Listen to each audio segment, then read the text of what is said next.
Alright, so today's topic, zeros of polynomials, starts on page 201 in your text.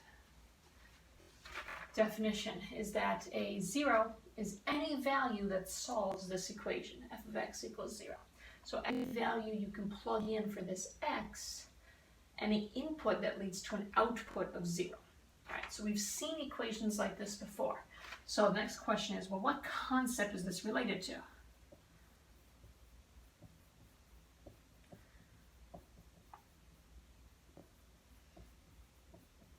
So take a moment, think about where maybe you've had to solve this type of equation and what you called that result, or what the directions might have said in order for you to set up an equation that looked like this. All right, it's not coming to you. If f of x equals 0, that's like saying the output, or the y value is 0, right? X is the input, f of x is the output. We usually call that y. So if y equals 0, what we're really talking about, thinking about your graph, we're talking about an x-intercept. So this word 0 really is a synonym for a term we've seen before. So again, rather than memorizing something new, try to make the connection, okay? That a 0 is just really a new way of describing x-intercept. X-intercept is more of a graphical way, right? Where do we cross the x-axis? 0 is more of an algebra way. Well, maybe I don't need that visual, and I'm thinking instead about an equation. So on a previous video, we had the following function. We had f of x was these factors, x plus 1 times quantity x plus 2 times quantity x minus 2, and we were able to say that the x-intercepts of this graph were the following. Okay, so if you don't remember this, or if you're watching these out of order, go back and make sure you're watching graphing polynomials first. -1, -2, and +2 were all the x-intercepts. All right, we got that from looking at each factor. From the x plus 1 factor, if I set x plus 1, I won't show all this work again for every problem because we've done it once. But if x plus 1 is equal to 0, then x could be -1. So this x-intercept relates to our first factor. This -2 relates to our second factor. If I set this equal to 0 and solve, I'll get x equals -2. And this +2 relates to our third factor. So there's this nice relationship between x-intercepts, factors of our function, and zeros. Okay, so I'm going to write that down explicitly right now. I'll say if x minus a is a factor, right? You factored the function like the following, has 3 factors, then a is a 0 of the function. And that's what we're showing here. Factors lead to x-intercepts, and the x-intercepts are just what we're calling the zeros when we don't have a graph. Okay. So I want to take this function and maybe modify it slightly. Okay, so that slight modification would be, maybe we do the reverse. Okay, maybe now we know the x-intercepts and we need to form a function, and I'm going to call them zeros here, whose zeros are 2, -1, and 3. 2, -1, and 3. Okay, so every 0 leads to a factor. So I know I can form this function. Let me call this one g instead of f, just because it's not the same as the previous example. If 2 is a 0, so pretend a is 2, then x minus 2 is a factor. So x minus 2 is a factor. And if -1 is a 0, x minus -1, which I'm going to write as x plus 1, is also a factor. Same thing for 3. If 3 is a 0, x minus 3 is a factor.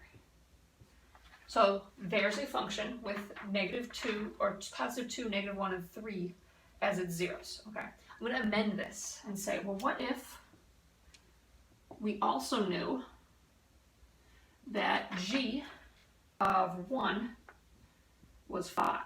So when you input 1, you're supposed to output 5.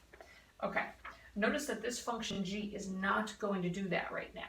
Okay, let me talk that out and then I'll do a little bit more work. But if I make all the x's 1, 1 minus 2, 1 plus 1, 1 minus 3, and multiply them together, I'm not going to get the number 5. Okay, so what's happening here is I don't want to change the factors of the function. I don't want to change any of that. But instead, what I want to say is, oh, maybe I missed some information. Maybe there was a coefficient out front of this function. So I'm not changing the factors. What I'm changing is, maybe there was just a coefficient that I had not previously considered. Okay? Setting it up like this, I need to solve for c with this piece of information. So if x is 1, the output is 5, and I'm going to solve for c. So I'm setting everything equal to 5, the output. I don't know c, I'm going to recover it with algebra, and I'm plugging in 1 for all these values. 1 minus 2, 1 plus 1, 1 minus 3. This result, negative times negative is positive, 2 times 2 is 4. So 4c is 5, and therefore c is 5/4. So let me just modify that here and say, okay, this is now what my function looks like. The factors didn't change, but I have this extra coefficient out front that I need to consider. Okay. In this video, we're going to do one more definition, an example, and then probably a sketch of what's going on as well. So we have a visual to end this. So the additional definition is that sometimes we'll see repeated factors. Like maybe 5 is a 0, but maybe it appears multiple times. Maybe it's a factor that gets repeated. So if a factor x minus a is repeated, that just means it appears more than once. So is it repeated n times in a function, then, well, if it's a factor, we know that a is a 0. That's nothing new. But we'll say a is a 0 with multiplicity m.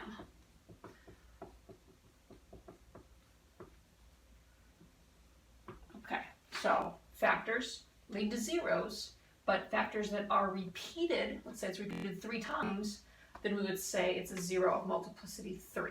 Okay. So, of course, it's helpful when we look at an example. So, if we have this function, negative 2/17, and then x minus 1 squared, x plus 3 to the 4th, and x plus 1 cubed. Okay.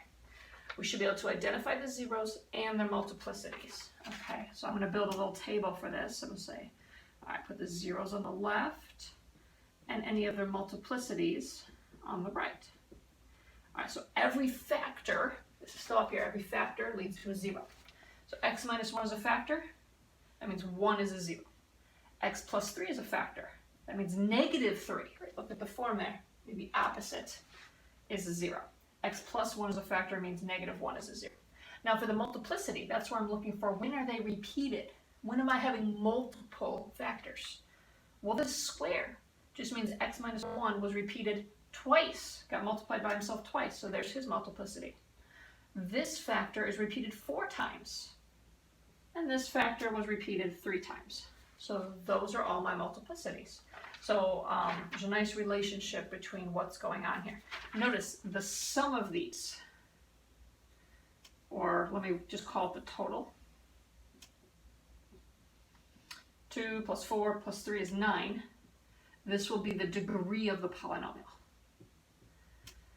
So I don't ever want you to expand all this, right? Don't do all the FOILing. This is a nice factored form. Don't undo that factorization. But you can know just from this first factor, because it's repeated twice, I would have an x squared. This one I'd have an x to the 4th. This one I'd have an x cubed, and they're all multiplied together. So I'm going to have a total degree. My highest power of x, if I were to FOIL this all out and expand it, would be degree 9. So if I add up the multiplicities, I'll know the degree of the polynomial. Okay. The last thing I want to do is I want to actually graph this. Just draw a little sketch of h. Okay, again, just a sketch, not going to be formal, but I have a lot of information here. All of these zeros are x-intercepts. So I have an x-intercept at +1. Put it out there. X-intercept at -3. Put it out there. And x-intercept at -1. Put it out there. All right, like the previous video, knowing x-intercepts is okay. It's also helpful to know a y-intercept, okay? So if I want to figure out the y-intercept, I'm going to do x equals 0. So if I make all the x's 0 here, all right, my work is I still have the coefficient out front, and then I plug 0 in here. -1 squared is +1. Plug 0 in here. 3 to the 4th, let's see, 3 to the 4th is 81. And if I plug 0 in here, 1 cubed, okay? Let's see what might cancel here. Nothing cancels, but I did already compute this, and I get about -9.5. Okay, so, you know, this is not a nice number, but at least gives me another dot that I can put on the graph. So a y-intercept about 1, 2, 3, 4, 6, 7, 8, 9. Just a sketch, right? But trying to label it so it looks thorough. And now I'm going to place some sort of connect the dots. But here's where this term is particularly useful. Even multiplicities, 2, 4, 6, 8, they're all going to bounce off the x-axis. And I know this from the previous video when we looked at what was happening to the x squared graph. Squared, that's even, bounces off the x-axis, versus an odd number is going to cross the x-axis. Right? Think about y equals x cubed. Started below the x-axis, ends above the x-axis. It's crossing it.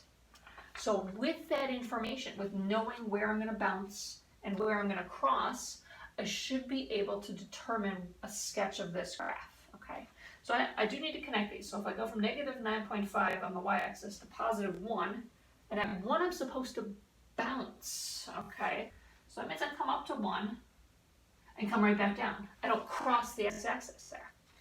And when I get to -1, so maybe I'll move to the left now, I need to cross.